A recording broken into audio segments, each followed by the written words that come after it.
स्वागत करता हूं बच्चों आपको अपने चैनल फलक स्टडी पे। तो चलिए आगे चलते हैं। देखिए कल हम लोगों ने ऑब्जेक्टिव लगाया था जैव प्रक्रम का पोषण का, तो अभी तक लगे अगर आप ऑब्जेक्टिव नहीं किए तो आप वो कर लीजिए, वो आपके बोर्ड के अप्रोच से बहुत ही इंपॉर्टेंट है। चलिए शुरू करते हैं। आज हम पोषण जानेंगे। देखिए पोषण जानने से पहले मैं आपको लोगों को पोषण समझा देता हूँ, उसके बाद मैं आपको इसका परिभाषा दूंगा। बोल रहा है पिछले अध्याय में हम जान चुके हैं कि जीवन संबंधी क्रियाओं को सुचारू रूप से चलाने के लिए शरीर को आवश्यक ऊर्जा की आपूर्ति पोषण के द्वारा होता है। यहाँ तक कुछ बोल नहीं रहा है, यहाँ तक ये बोल रहा है कि अगर आपको प्रतिदिन अगर काम करना है, कोई भी अपने जीवन संबंधी जितने भी क्रियाएं हैं, ठीक ना, खाना खाना है, खेलना है, कूदना है, पढ़ना है, तो उसके लिए आपको क्या चाहिए? ऊर्जा की आवश्यकता चाहिए। ऊर्जा कहाँ से प्राप्त होगा? पोषण से प्राप्त होगा। तो यही बात बता रहे हैं। यहाँ दो कीवर्ड हैं। पहला बोल रहा है सुचारू, सुचारू बोल रहा है, तो सुचारू का मतलब आप लोग देख लीजिए, मैं आपको यहाँ टिक आउट कर दे रहा हूँ। पहला कीवर्ड है सुचारू, दूसरा कीवर्ड है संचालन। देखिए सुचारू का मतलब होता है अच्छे से, ठीक ना, और संचालन का मतलब होता है आगे ले जाना। तो आप यहाँ तक समझ गए होंगे, आगे चलते हैं। वातावरण से ग्रहण किए गए भोज्य पदार्थों का उनके मूल जटिल रूपों में ऊर्जा के उत्पादन के लिए उपयोग करना संभव नहीं है। देखिए यहाँ तक क्या बोल रहा है? बोल रहा है बाबू, हम लोग जो मतलब जो इसको आप ऐसे समझिए, मान लीजिए कि हम लोग आप लोग सेव खाते हो, क्या आप लोग सेव उसको डायरेक्ट अपने पेट को दे देते हो क्या? मतलब पेट में उसको फाड़ के खा जाते हो? नहीं ना। तो इसका मतलब यही बोल रहा है कि जो हम वातावरण से जो हम जटिल जितना भी हम लोग खाना खाते हैं वो सारा जटिल है, ठीक ना। वातावरण से जो हम जटिल खाद्य पदार्थ को जो ग्रहण करते हैं उससे हम लोग जटिल रूपों में नहीं मतलब ऊर्जा प्राप्त कर सकते हैं, ठीक नहीं। ये संभव नहीं है कि हम उसको ये सेव को डायरेक्ट पेट में डाल दें ऊर्जा को प्राप्ति कर ले, तो ये संभव नहीं। उसके लिए हमको क्या करना पड़ेगा? उसको साधारण में तोड़ना ही होगा। तो आप समझ गए होंगे, जैसे मुख में जाएगा सेव तो साधारण अन्न में टूटेगा, फिर पेट में जाएगा टूटेगा, छोटी आंत में टूटेगा। तो उसके तो यहाँ तक यही बात बोल रहा है, ठीक ना। इसलिए जटिल खाद्य पदार्थों को पाचन के द्वारा उनके सरल रूपों में परिवर्तन किया जाता है ताकि वे ऊतकों द्वारा आसानी से अवशोषित हो सके तथा उनका उपयोग ऊर्जा के उत्पादन के लिए हो सके। देखिए यहाँ दो कीवर्ड हैं। पहला तो यहाँ ऊतक आया है, ठीक ना। सॉरी एक मिनट, एक काम नहीं कर रहा है। चलिए ऊतक आया, ठीक ना। उस वक्त अवशोषण आया, तो मैं आपको इसके बारे में बता देता हूँ, ठीक ना। देखिए ऊतक क्या है, पहले आप ऊतक के बारे में समझ जाइए। देखिए बाबू, ऊतक का मतलब मान लीजिए कि ये आपका सेल है, ठीक ना, ये आपका एक सेल है, ठीक ना। तो ये आपका एक कोशिका है जो एक है, ठीक ना। अब इसी तरह बहुत सारे जो सेल आते हैं तो उसे हम क्या बोलते हैं? टिश्यू बोलते हैं, ऊतक बोलते हैं, ठीक ना। आशा करता हूँ कि आप समझ गए होंगे, ठीक ना। चलिए आगे चलते हैं। तो यही बोल रहा है कि उसको हम साधारण में तोड़ते हैं, मतलब कोई भी हम खाद्य पदार्थ खा रहे हैं, जैसे मैं आप यहाँ देखिए, मान लीजिए कि आप कोई भी खाना खाद्य पदार्थ खा रहे हैं, ठीक ना। इसको हम सबसे पहले क्या करेंगे? साधारण में तोड़ेंगे, ऐसे ऐसे ऐसे करके तोड़ेंगे। उसके बाद इसलिए तोड़ेंगे ताकि ऊतकों द्वारा आसानी से अवशोषित हो सके। ये नहीं कि हम इतना हम डायरेक्ट खा जाएंगे। अगर हम ये डायरेक्ट अगर हम ये खाते हैं तो ये कभी खा नहीं पाएंगे हम, ठीक ना, क्योंकि ये हमारा जो ऊतक है इसको डायरेक्ट अवशोषित नहीं कर पाएगा। तो आप समझ गए होंगे। आगे चलते हैं। यहाँ तक उतना कोई इंपॉर्टेंट बात नहीं बाबू। उसके बाद क्या बोल रहा है?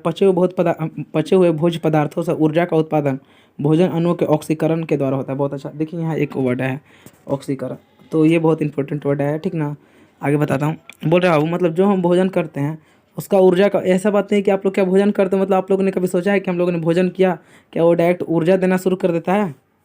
चलिए नहीं सोचा तो आज बताते हैं। यहाँ बोल रहा है कि जो हम लोग भोजन करते हैं उसका ऊर्जा ऊर्जा प्राप्त करने के लिए वो क्या क्या होता है? पहले उसका ऑक्सीकरण होना जरूरी है। ऑक्सीकरण का मतलब होता है बाबू, जो यहाँ आप जो ऑक्सीकरण जो देख रहे हो, आप जो यहाँ जो ऑक्सीकरण देख रहे हो, ऑक्सीकरण का मतलब होता है ऑक्सीजन से संपर्क में, ठीक ना, मतलब ऑक्सीजन से मिलना, उसे हम क्या कहते हैं? ऑक्सीकरण, ठीक ना। आप समझ सकते हो। अभी मैं आपको अच्छा से बता रहा हूँ, ठीक ना। भोजन अणुओं का ऑक्सीकरण दो परिस्थिति में संभव है, ठीक ना। पहला ऑक्सीजन की अनुपस्थिति में जिसे अवायवीय, तथा दूसरा ऑक्सीजन की उपस्थिति में जिसे वायवीय कहते हैं। बहुत अच्छा। पहले आप यहाँ देखो, पहले आप यहाँ देखो, ठीक ना। देखिए यहाँ क्या बोल रहा है? बोल रहा है सबसे पहले आप समझ लो, ठीक ना, उसके बाद इधर उधर देखना। बोल रहा है देखिए हम लोग जो मान लीजिए कि कोई भी भोजन है, मान लीजिए कोई भी भोजन है, ठीक ना, तो इसको जो हम खाते हैं तो ऐसा बात नहीं है कि हम लोग इसको खाते हैं तो ये क्या करता है कि डायरेक्ट क्या करता है? ऊर्जा देना शुरू कर देता है, ठीक ना। ऐसा कभी नहीं हो सकता है। ये ऊर्जा कब देगा? जब भी ऑक्सीजन से क्रिया करेगा तब ऊर्जा देगा, ठीक ना। तो यहाँ वही बोल रहा है कि कोई भी भोज्य पदार्थ है, ठीक ना, तो ऊर्जा कब देगा? जब वो ऑक्सीजन से क्रिया करेगा, ठीक ना। ओहो सॉरी इसके लिए बाबू। कोई भी भोज्य पदार्थ है तो कब देगा ऊर्जा? जब वो ऑक्सीजन से क्रिया करेगा, ठीक ना। जैसा मैं यहाँ वही बोल रहा है कि ऑक्सीजन से क्रिया करेगा, उसी को हम क्या करते हैं? ऑक्सीकरण। तो आप समझ गए होंगे। और ऑक्सीकरण जो होता है मतलब ऑक्सीजन की क्रिया जो होता है वो दो परिस्थिति में होता है, ठीक ना। पहला क्या बोल रहा है? पहला बोल रहा है कि ऑक्सीजन की उपस्थिति में, ऑक्सीजन की अनुपस्थिति में, जिसको हम क्या बोल रहे हैं? अवायवीय शोषण। कैसे होगा ये? देखिए यहाँ आप देखिए, मैं ये स्लाइड को फिर से आप लोगों को पढ़ा देता हूँ, ठीक ना, ताकि आपको कोई समस्या ना हो। जैसे मैं यहाँ बोल रहा है कि पचे हुए भोज पदार्थों से ऊर्जा का उत्पादन भोजन अणुओं के ऑक्सीकरण के द्वारा होता है। यहाँ तक यही बात बोल रहा है कि जो हम लोग हमें जो ऊर्जा की जो प्राप्ति होता है, जब तक हमारा ऑक्सीकरण नहीं होगा, जब तक ऑक्सीकरण नहीं होगा तब तक क्या होगा, ऊर्जा की प्राप्ति नहीं होगा। ऑक्सीकरण का मतलब क्या होता है? ऑक्सीकरण का मतलब होता है ऑक्सीजन के संपर्क में, ठीक ना। ऑक्सीकरण का मतलब क्या होता है? ऑक्सीजन के संपर्क में। तो आप लोग समझ पा रहे होंगे, ऑक्सीजन के संपर्क का मतलब है कि मान लीजिए कि जैसा कि आप ये जो आकृति देख रहे हैं, ठीक ना, ये क्या है? मान लीजिए कि ये मेरा भोजन है, ठीक ना। जब तक, और जो इसका जो किनारे किनारे ये जो भाग है, ये मेरा क्या, ऑक्सीजन है, ठीक ना। तो जब तक ये ऑक्सीजन के संपर्क में नहीं आएगा तब तक क्या होगा, ये ऊर्जा नहीं देगा। बोल रहा है मतलब उसका ऑक्सीकरण नहीं होगा। तो ऑक्सीकरण 2 चरण में होता है। पहला बोल रहा है कि ऑक्सीजन की उपस्थिति में, दूसरा बोल रहा है ऑक्सीजन की अनुपस्थिति में। ऑक्सीजन की जो उपस्थिति में होगा उसे हम वायवीय बोलेंगे, ऑक्सीजन की जो अनुपस्थिति में होगा उसे हम अवायवीय बोलेंगे। यहाँ तक आपको कोई डाउट नहीं होना चाहिए। ऑक्सीजन की अनुपस्थिति में भोजन अणु में ऑक्सीकरण से मुक्त होने वाले ऊर्जा की मात्रा बहुत ही कम होती है। भोजन अणु में संचित ऊर्जा अधिक से अधिक मात्रा में मुक्त हो, इसके लिए उनका ऑक्सीकरण ऑक्सीजन की उपस्थिति में होना अनिवार्य है। अतः शरीर को पोषण के साथ साथ ऑक्सीजन की भी आवश्यकता होती है। देखिए यहाँ तक क्या बोला, आप लोग अच्छे से समझ लीजिए। बोल रहा है अगर हमें ऊर्जा की अगर हमें आवश्यक है तो उसके लिए हमको क्या करना होगा कि भोजन अणु के ऑक्सीकरण मतलब ऑक्सीजन की उपस्थिति में बहुत ज़्यादा अनिवार्य है, मतलब वायवीय श्वसन अनिवार्य है, ठीक ना।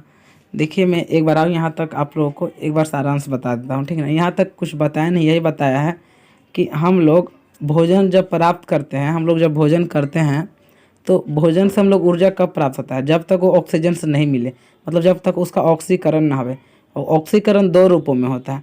पहला क्या बोल रहा है कि ऑक्सीजन की अनुपस्थिति में, दूसरा होता है ऑक्सीजन की उपस्थिति में, दूसरा होता है ऑक्सीजन की अनुपस्थिति में, ठीक ना। तो यहाँ तक आपको कोई डाउट नहीं होगा, आगे चलते हैं। आगे क्या बोल रहा है, शरीर को यह ऑक्सीजन श्वसन के द्वारा प्राप्त होता है। अब ऑक्सीजन तो हमें श्वसन के द्वारा ही प्राप्त होगा, अतः वृहत रूप में श्वसन उन सभी क्रियाओं का सम्मिलित रूप है जिनके द्वारा शरीर में ऊर्जा का उत्पादन होता है। बहुत अच्छा। देखिए आप लोग ये जो पॉइंट है आप लोग डायरेक्ट याद करना, ठीक ना। ये जो पॉइंट है यहाँ तक मैं आपको बोलूँगा कि आप ये पॉइंट को डायरेक्ट याद कर लो, ठीक ना। अगर याद नहीं होता है तो आप समझ लो, ठीक ना। ये जो पॉइंट बोल रहा है यहाँ तक, ये सबसे ज़्यादा इंपॉर्टेंट पॉइंट बोल रहा है, ठीक ना। ये बोल क्या रहा है कि हम लोग श्वसन उन सभी क्रियाओं को बोल सकते हैं जिनके द्वारा ऊर्जा का उत्पादन होता है। बिल्कुल सही है, श्वसन का तो ये परिभाषा ही है। आप श्वसन को परिभाषा ऐसे भी दे सकते हो कि खाद्य पदार्थों को अंतर्ग्रहण साधारण अणु में तोड़ना, ठीक ना। खाद्य पदार्थों को अंतर्ग्रहण साधारण अणु में तोड़कर ऊर्जा प्राप्त करने की प्रक्रिया को हम क्या बोलेंगे?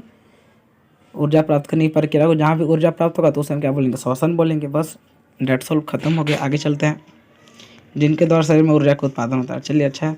ऊर्जा के उत्पादन के लिए कोशिका में सरल भोज्य पदार्थ सामान्यतः ग्लूकोज या कभी कभी वसा या विशेष परिस्थिति में एमिनो अम्ल का क्रमिक विघटन या विखंडन क्रिया किया जाता है, जिससे इनके बंधन टूटते हैं और इनमें संचित रासायनिक ऊर्जा मुक्त होता है।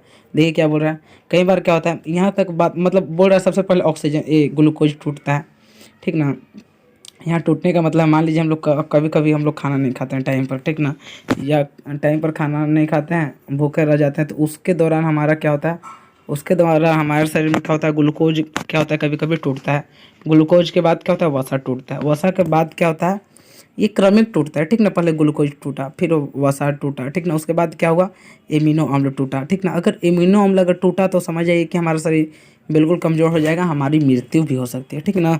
तो इसकी रासायनिक बंधन टूटते रहती है। चलिए आगे चलते हैं। जो अब देखिए ये जो ऊर्जा रहता कहाँ है, ठीक ना, मतलब हम लोग जो भोजन करते हैं तो ऊर्जा कहाँ रहता है हमारे शरीर में, तो इसके बारे में जानने को मिलेगा यहाँ।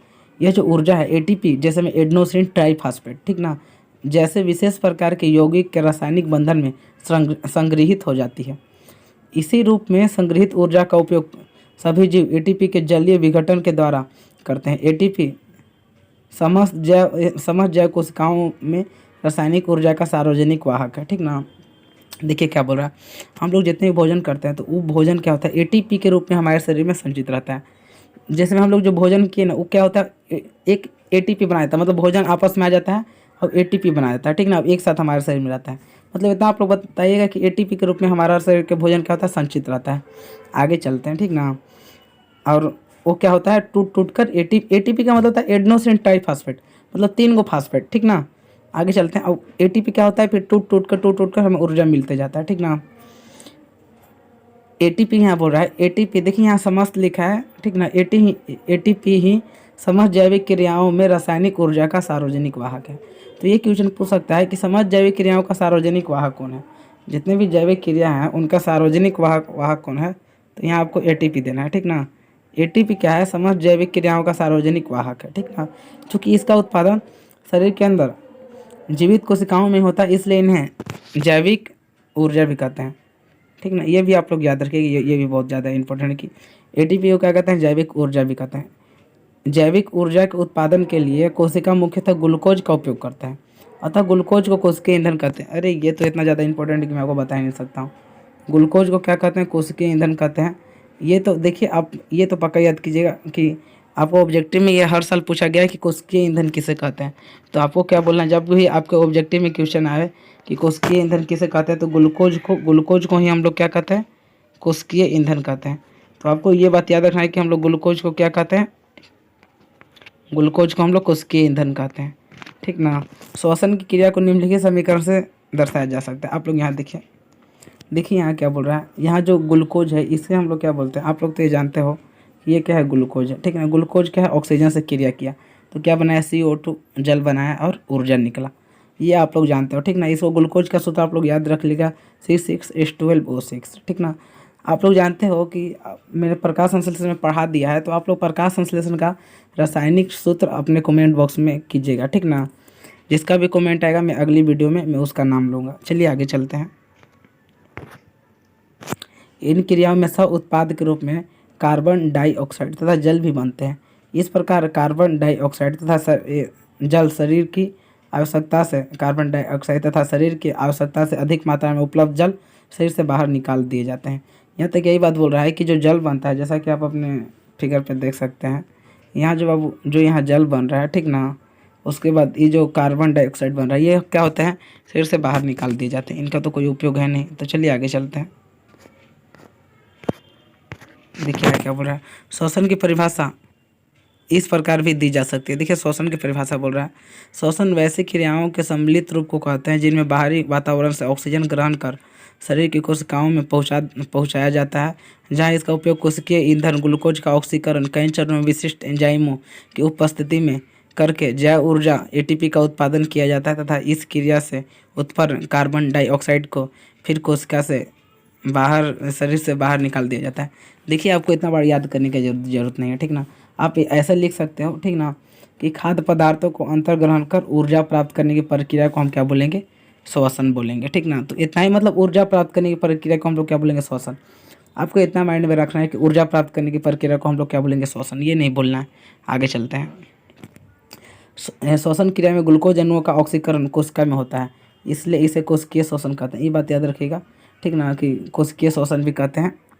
संपूर्ण को एक कोशिकीय श्वसन 2 अवस्था में होती है।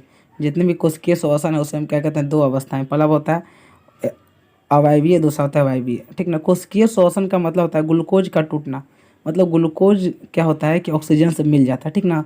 तो ये 2 रूपों में होती है कोशिकाओं में। पहला होता है अवायवीय, मतलब ऑक्सीजन की अनुपस्थिति में, अवायवीय ऑक्सीजन की उपस्थिति में, ठीक ना। आगे चलते हैं। क्या बोल रहा है, अवायवीय श्वसन, क्या बोल रहा है, यह श्वसन का प्रथम चरण है। अब अवायवीय क्या, प्रथम चरण है। अवायवीय का मतलब होता है जब हम लोग भोजन खाते हैं तो सबसे पहले वो भोजन ऑक्सीजन से नहीं मिलता है, ठीक ना। अगर वो भोजन जब हम लोग खाएं तो अगर वो ऑक्सीजन से नहीं मिलता है तो उसे हम क्या बोलते हैं, अवायवीय श्वसन। अब इसे को क्या कहते हैं, प्रथम चरण बोलते हैं। इसके अंतर्गत ग्लूकोज सह कार्बन वाले अणु, आप लोग याद रखिएगा, ग्लूकोज क्या होते हैं, सह कार्बन वाले अणु। आप लोग बोलोगे कैसे सह कार्बन वाले अणु है, तो आप लोग देख सकते हो C6 इसका सूत्र होता है। जब आप लोग देख सकते हो कि इसका जब सूत्र होता है C6, तो ये क्या हुआ, 6 कार्बन। तो यहाँ तक कोई आपको ये नहीं है, समझने वाला बात नहीं, बहुत छोटा सा बात था। ग्लूकोज का आंशिक विघटन ऑक्सीजन की अनुपस्थिति में होता है। आप लोग जानते हो ऑक्सीजन की अनुपस्थिति में ग्लूकोज का बहुत कम मात्रा में टूटता है, ठीक ना। इस क्रिया द्वारा एक अणु ग्लूकोज से 2 अणु पाइरुवेट 3 कार्बन वाले अणु का निर्माण होता है। तो आप लोग समझ सकते हैं बाबू कि ग्लूकोज के बाद ग्लूकोज क्या है हमारा, ग्लूकोज क्या है 6 कार्बन वाले अणु है, और पायरुवेट क्या है 3 कार्बन वाले अणु है। तो ये बात आप याद रखिएगा कि पायरुवेट क्या है 3 कार्बन वाले अणु है पायरुवेट। आगे चलते हैं। यह क्रिया कोशिका द्रव में होती है, अतः इसका प्रत्येक चरण विशिष्ट एंजाइमों के द्वारा उत्प्रेरित होता है। इस क्रिया में चूंकि ग्लूकोज अणु का आंशिक विघटन होता है, अतः उसमें निहित ऊर्जा का बहुत छोटा भाग ही मुक्त हो पाता है। शेष ऊर्जा पायरुवेट के बंधनों में ही संचित रह जाती है। पायरुवेट के आगे की स्थिति निम्नलिखित 3 प्रकार की होती है। देखिए बाबू, मैं आपको यहाँ तक बता रहा हूँ। बोल रहा है ग्लूकोज जब अवायवीय शोषण होता है उसमें ग्लूकोज मेरा पूर्ण रूप से नहीं टूट पाता है।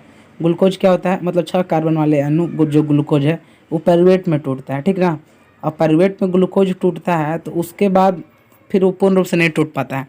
तो ये बोल रहा है कि अब पायरुवेट टूटेगा 3 रूप में। आप देखिए नीचे यहाँ देख सकते हैं, देखिए पायरुवेट कैसे टूट रहा है, ठीक ना। उससे पहले आप ये फिगर समझिए। देखिए ये फिगर क्या कर रहा है, पहले आप ये समझो, ठीक ना। यहाँ आप लोग देख सकते हो कि सबसे पहले जो मेरा ग्लूकोज है, ठीक ना, ग्लूकोज क्या हो रहा है, 1 मिनट, आप लोग यहाँ बहुत अच्छे से समझ सकते हैं। सबसे पहले मेरा ग्लूकोज क्या है, कोशिका द्रव में टूटा, मतलब 6 कार्बन वाले अणु, ठीक ना, 6 कार्बन वाले अणु सबसे पहले कोशिका द्रव में टूटा और टूट कर क्या बनाया, पायरुवेट 3 कार्बन वाले अणु, ठीक ना। पायरुवेट बनाया 3 कार्बन वाले अणु, ठीक ना, प्लस ATP। उसके बाद क्या बोल रहा है कि जो मेरा पायरुवेट है, ठीक ना, पायरुवेट यहाँ कहाँ, ईस्ट की उपस्थिति में, मतलब ईस्ट में मेरा टूटता है ऑक्सीजन की अनुपस्थिति में, ठीक ना। तो क्या बनाता है, एथेनॉल और प्लस CO2। उसके बाद क्या बोल रहा है, ऑक्सीजन की उपस्थिति में माइटोकॉन्ड्रिया में अगर मेरा पायरुवेट अगर टूटेगा तो क्या बनाएगा, CO2 H2O प्लस ऊर्जा, ठीक ना। अभी क्या बोल रहा है, ऑक्सीजन के अभाव में अगर पेशी में, मतलब हमारे मांसपेशी में अगर टूटेगा तो लैक्टिक अम्ल बनाएगा, जिसके वजह से क्या होता है, दर्द होता है। तो यहाँ तक आप समझ गए होंगे और यही बात आपको यहाँ बताया जाएगा। यहाँ क्या बोल रहा है, आप लोग ध्यान से देखिए। पायरुवेट ऑक्सीजन की अनुपस्थिति में एथेनॉल एवं कार्बन डाइऑक्साइड में परिवर्तन हो जाता है। यह क्रिया किण्वन कहलाती है, जो ईस्ट में होता है। आप लोग जैसा कि आप लोग यहाँ देख सकते हैं कि यहाँ क्या हो रहा है, ईस्ट में होता है और ये एथेनॉल कहला रहा है, ठीक ना, मतलब एथेनॉल बनाता है और ऑक्सीजन की अनुपस्थिति में। यहाँ एक किण्वन का जिक्र हुआ है, ठीक ना। किण्वन का मतलब होता है बाबू सूक्ष्म जीवों के द्वारा, आप ऐसे समझ सकते हैं किण्वन को, वैसी प्रक्रिया जिसमें सूक्ष्म जीवों के द्वारा, ठीक ना, रासायनिक अपघटन किया जाता है, मतलब सूक्ष्म जीवों के द्वारा परिवर्तन किया जाता है, उसे हम किण्वन कहते हैं, ठीक ना। तो सबसे पहले पायरुवेट क्या होता है, ऑक्सीजन की अनुपस्थिति में मांसपेशी में टूटता है तो एथेनॉल, उसके बाद क्या बनाता है, CO2, ठीक ना। तो यहाँ तक आशा करता हूँ कि आप लोग समझ गए होंगे कि ईस्ट में जैसे ही टूटता है तो ईस्ट में क्या बनाता है, एथेनॉल और CO2 बनाता है। अब देखिए दूसरा में क्या होता है, ऑक्सीजन के अभाव में हमारी मांसपेशियों में पायरुवेट जब टूटता है तो लैक्टिक अम्ल का निर्माण करता है। लैक्टिक अम्ल का निर्माण कहाँ करता है, लैक्टिक अम्ल का निर्माण हमारे मांसपेशी में करता है। तो आपको ये बात भी याद रखना है कि लैक्टिक अम्ल का निर्माण कहाँ करता है, तो हमारे मांसपेशी में, ठीक ना। देखिए लैक्टिक अम्ल के निर्माण की वजह से ही कई बार क्या होता है, हमारे मांसपेशी में दर्द होना शुरू हो जाते हैं। अब देखिए कई बार आप लोग तो जब दौड़ते होंगे तो दौड़ने के पश्चात क्या होता है, हमारे जो मांसपेशी है पैर में दर्द होना शुरू हो जाता है। तो ये दर्द क्यों होता है, ये दर्द ये वजह से होता है क्योंकि वहाँ ऑक्सीजन अच्छे से नहीं मिल पाता है। अब ऑक्सीजन की अनुपस्थिति के कारण वहाँ क्या होता है, अवायवीय शोषण होता है। अवायवीय शोषण में क्या बनता है, वहाँ लैक्टिक अम्ल बनता है, ठीक ना। ये वजह से क्या होता है, दर्द होना शुरू हो जाता है। ये बात यहाँ बोल रहा है, क्या बोल रहा है, हमारी पेशी कोशिका में अधिक मात्रा में लैक्टिक अम्ल के संचय से दर्द होने लगता है। बहुत ज़्यादा चलने या दौड़ने के बाद हमारी मांसपेशी में इसी प्रकार की ऐंठन या तकलीफ होती है। तीसरी अवस्था देखिए, ऑक्सीजन की उपस्थिति में, यहाँ उपस्थिति याद रखिएगा, ऑक्सीजन की उपस्थिति में पायरुवेट का पूर्ण ऑक्सीकरण होता है एवं कार्बन डाइऑक्साइड CO2 तथा जल का निर्माण होता है, ठीक ना। चूँकि यह क्रिया ऑक्सीजन की उपस्थिति में होता था, इसे वायवीय शोषण कहते हैं। ये बात आप बहुत अच्छे से याद रखिएगा इतना, ठीक ना। और ये जो डायग्राम आपको दिख रहा है ये तो आपको अच्छे से याद कर लेना है क्योंकि ये तो बहुत ज़्यादा इंपॉर्टेंट है, ठीक ना। यहाँ एक बार आओ मैं आपको समझा देता हूँ। सबसे पहले देखिए ग्लूकोज क्या होता है, ग्लूकोज कोशिका द्रव में टूटता है पायरुवेट में, 6 कार्बन वाले अणु, 3 कार्बन वाले अणु पायरुवेट और ATP के रूप में टूटते हैं, ठीक ना। उसके बाद क्या बोल रहा है, ऑक्सीजन की अनुपस्थिति में ईस्ट में टूटता है वो एथेनॉल प्लस CO2 बनाता है, ठीक ना। तो आपको ये भी याद रखना है। उसके बाद क्या बोल रहा है, ऑक्सीजन की उपस्थिति में टूटता है तो कहाँ बनाता है, माइटोकॉन्ड्रिया में, ऑक्सीजन की उपस्थिति में माइटोकॉन्ड्रिया में टूटता है तो CO2 H2O प्लस ऊर्जा मुक्त करता है।